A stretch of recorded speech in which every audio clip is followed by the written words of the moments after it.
Have you ever encountered somebody who is so greedy and so self absorbed that you're actually concerned that they might not be human? That they might actually have a belief that they can take this stuff with them to the afterlife? I mean, it's just stuff. I mean, plastic lasts forever. Anyways, today we are talking about the Wendigo. It is a creature, a being from native tribes and native histories that is supposed to embody greed. The natives used it to reinforce team bonding, they used it to reinforce a team unit within their tribes. This monster was the embodiment of greed. And in native times, back before colonialism, the Industrial Revolution, there was one certain form of greed that took over everything. And that greed was food. And sometimes in the winter, in Canada, northern Minnesota, in Michigan, food would get rather scarce. So scarce that they would turn to taboo matters. That's how we're going to put it. That's how we're going to have to put it because, well, YouTube doesn't like a certain C word. You know, it's not the one that rhymes with bunt. The first instances we see of the Wendigo is in the Algonquin folklore. It was a creature that wasn't necessarily how it was perceived today with the stag head, long, massive claws. What it was more of was a gaunt human. It was ash gray skin, giant proportions in some instances, and smelled like death. There was a very deathy odor to it. But for the most part, it did have human-like qualities. At one point, in a lot of instances and a lot of stories, the Wendigo started as a human. And it was once they committed to these taboo acts that they would slowly transform into Wendigo. Now, there were a couple of different ways that a Wendigo could come about. It could be a very physical form. It could be just a creature in the woods. Or it was more of a spiritual being that would possess people in the darkest of times and take control of them. Now, when this happens, this is when we get that slow transformation into a Wendigo as they consume more and more and more. But when they're more of a cryptid, there was also stories of where with every taboo act they committed, it would grow larger and larger and larger. Now, I don't know about you, but I think a 30-foot being would be darn near impossible to kill. At least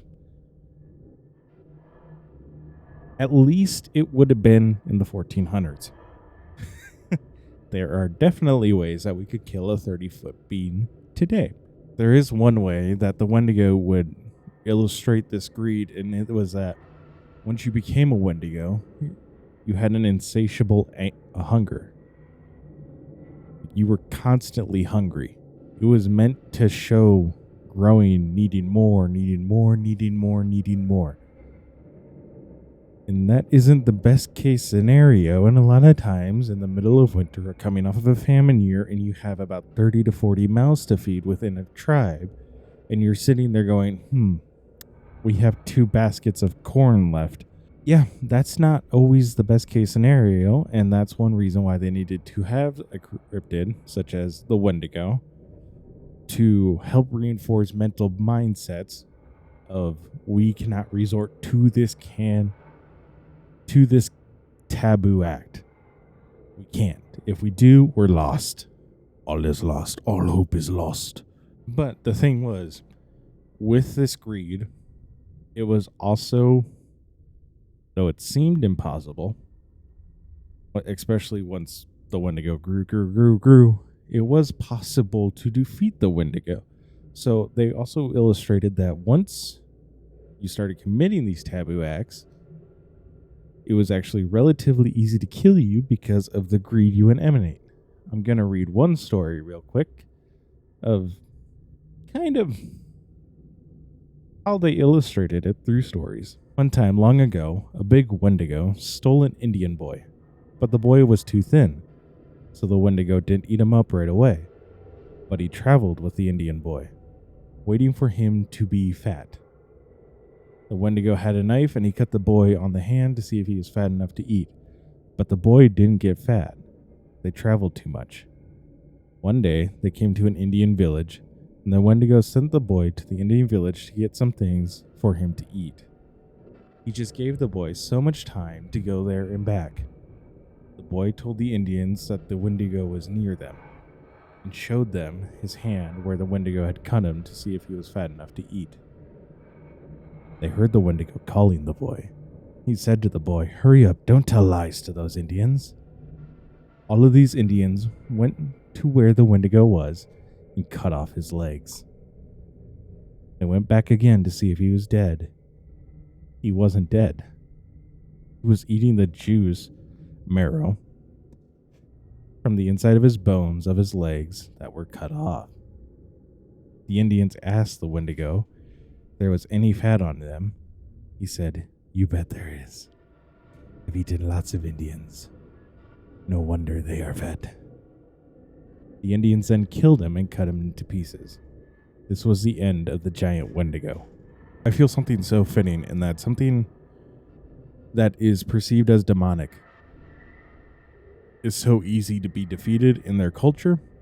There's something righteous in that. That even though death can or evil can take hold, evil is also easily defeated in the Wendigo.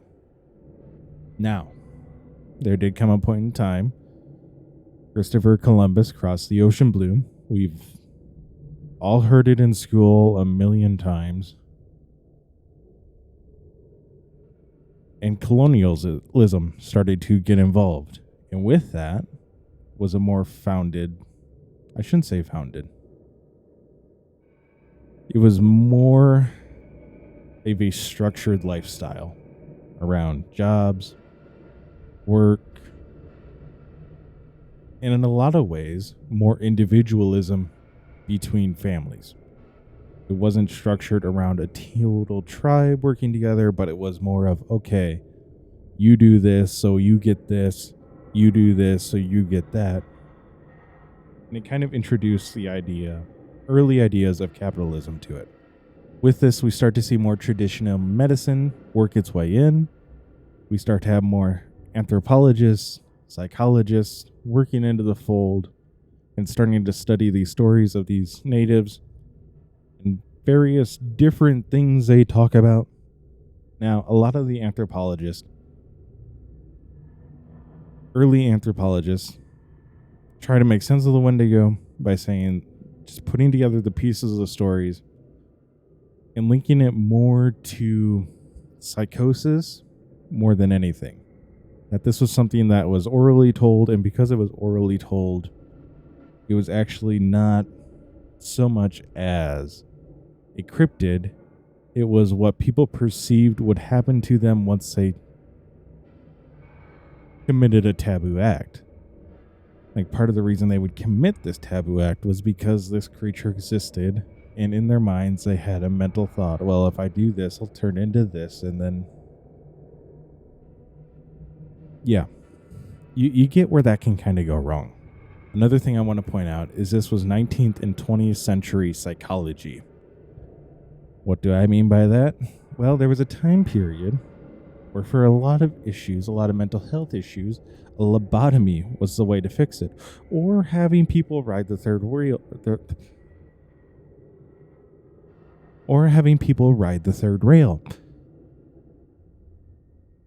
Seriously, electric shock therapy. The lobotomies and electric shock therapy might be the darkest history in mental health, just because of how much it could actually mess people up. But with this early psychology, this early anthropology, a term started to emerge. It's called Wendigo psychosis. And there were people trying to use it in courts to explain away why they did what they did. I'm going to read this next bit because I think it is important to understand the whole story of it. There were instances where people would try to use this syndrome as an excuse for committing taboo. One famous example was a Plains Cree trapper, Swift Runner. In 1878, Swift Runner and his family were forced out of their tribe for his drunken rampages.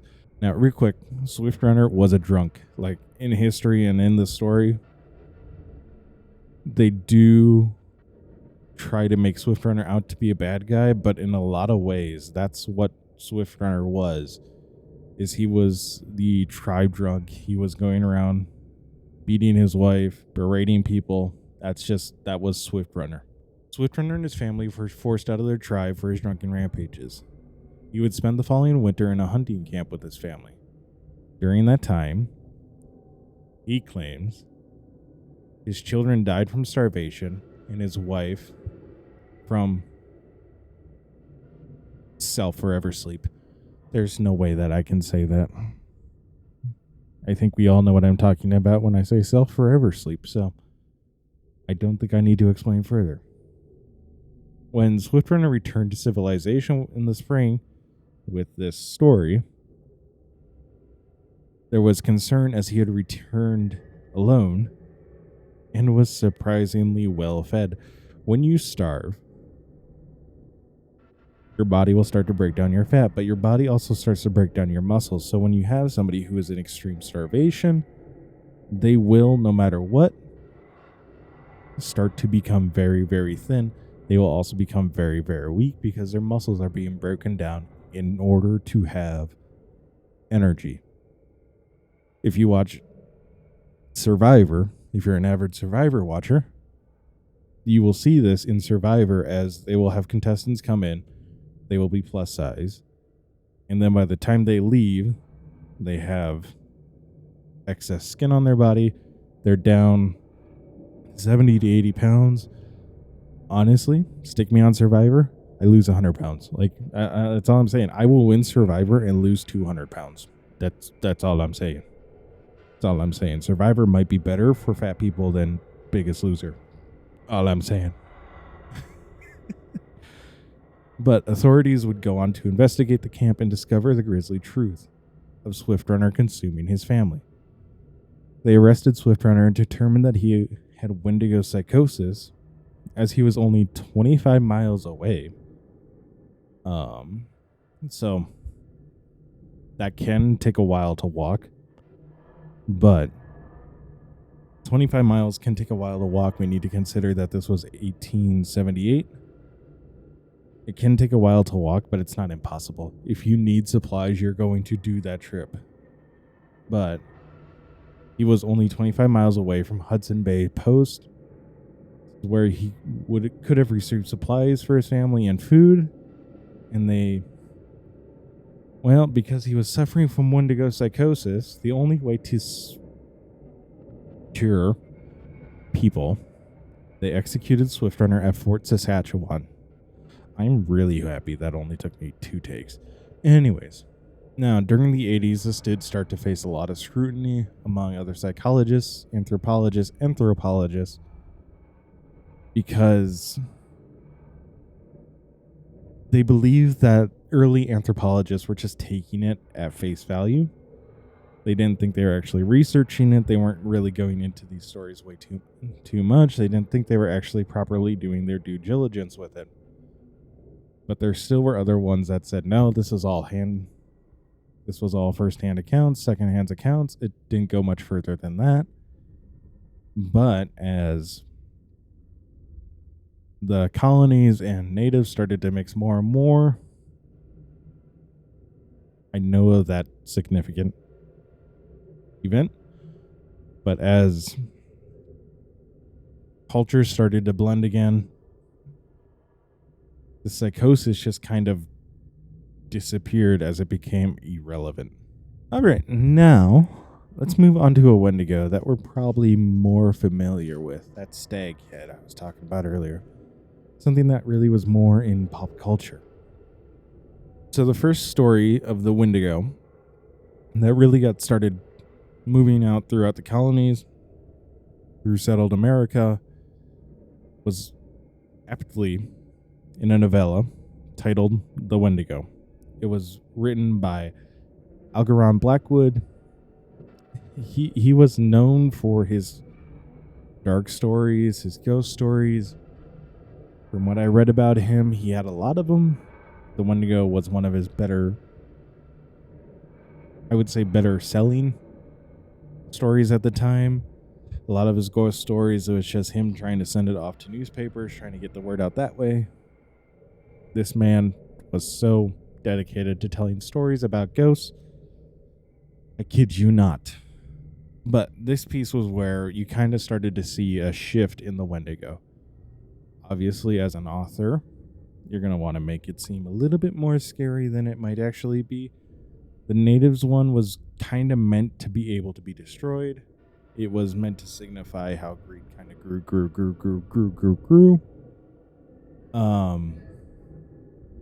And it really didn't fit an evil monster, per se. Not like an evil monster in our traditional sense of, I'm going to destroy the world type monster sort of sense.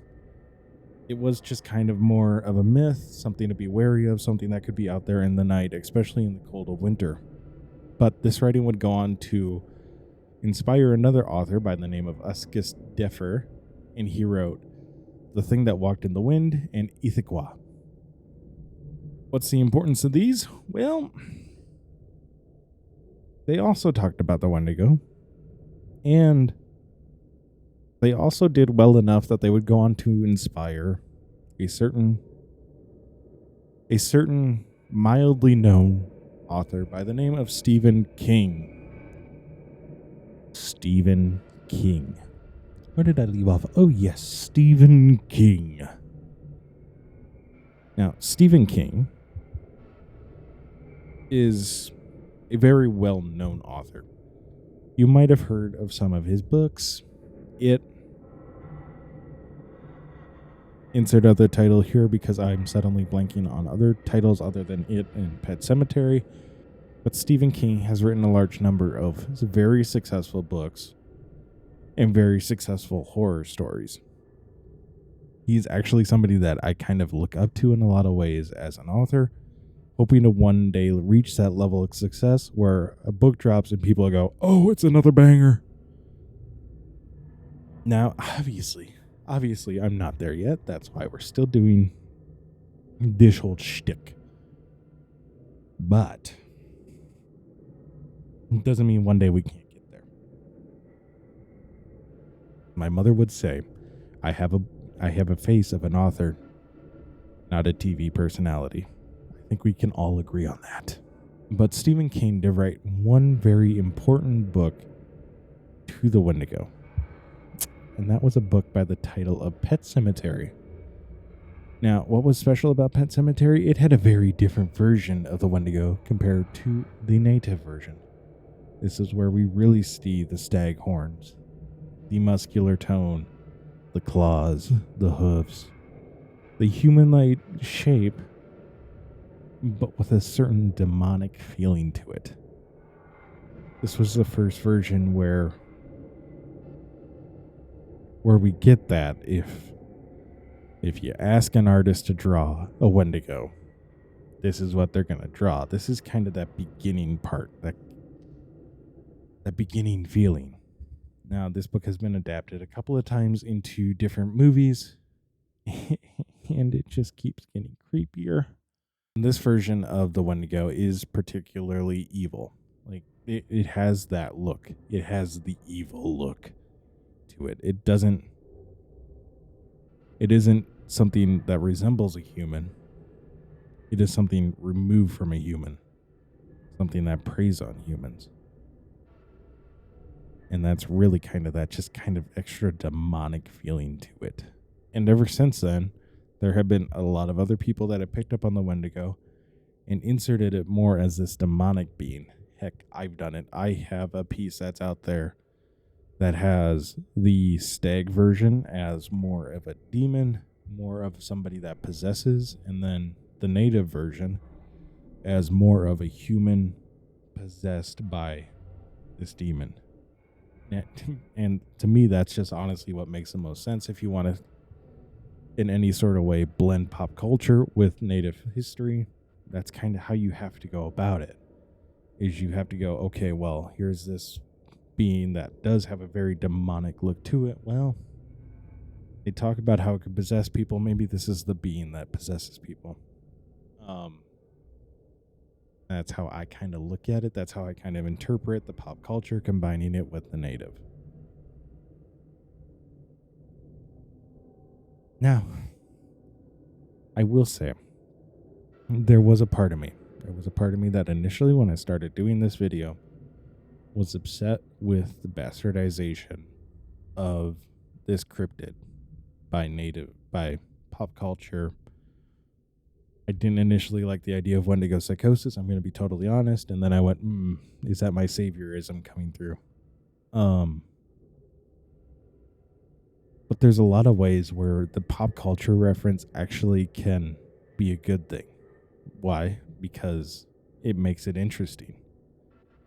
It makes it something that's otherworldly, gets people to look into it, and then that's where they find the native history of it. Why it was important to natives to share stories about this cryptid, about what it meant, where they can go, what influence it had on early native tribes. And that's kind of the hurdle that got me over this. It's cool, but I don't like it. Again, might be my saviorism coming through. But that's kind of what you need is, in order to get people interested, you need that interesting hook to it. You need that horror hook to it. And that's just kind of what happened with it.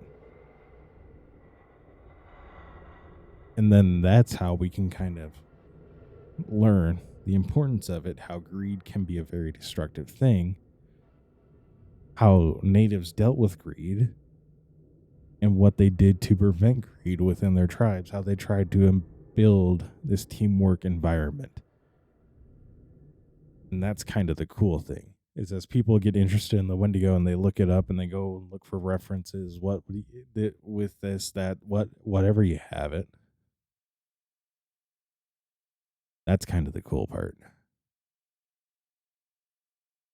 But anyways, I think that is going to wrap it up with this video. I am probably going to do a B-roll at the end of the video because, I'm a small YouTuber and I make mistakes. Yeah, literally, there's a whole recording on this where I'm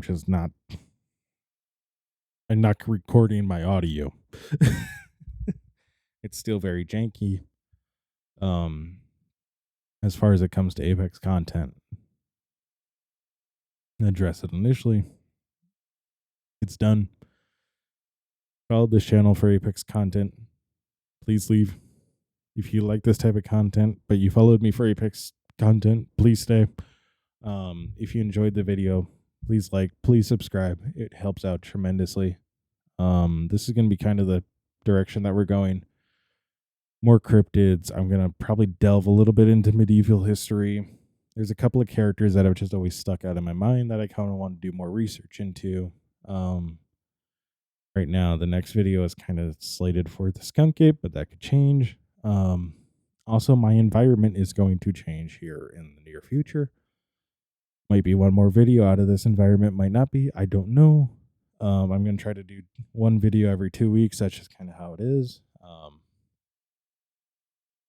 But I think if I can hit that one video every 2 weeks, we're going to be on a very good track. But yeah, so that's going to do it for this video. That is the legend of the Wendigo, the wonderful cryptid. It's a cryptid that stalks frozen forests, searching for lost hikers to corrupt or devour. That's actually the outro that I wrote in my script. The script's not going to work. I know that now. The script's not going to work. I'm going to swap to bullet points at the very least. I'm probably going to have a notepad in the next video. Oh God, my hand is going to cramp. Anyway, I will see you in the next video. Stay awesome. Be awesome. Don't forget that you are loved and that you make the world a better place by being in it. Stay awesome. Be awesome. I will see you in the next one. Bye. All right. Are we actually going to do this thing this time? I think we are. But I don't know. I don't know if we are.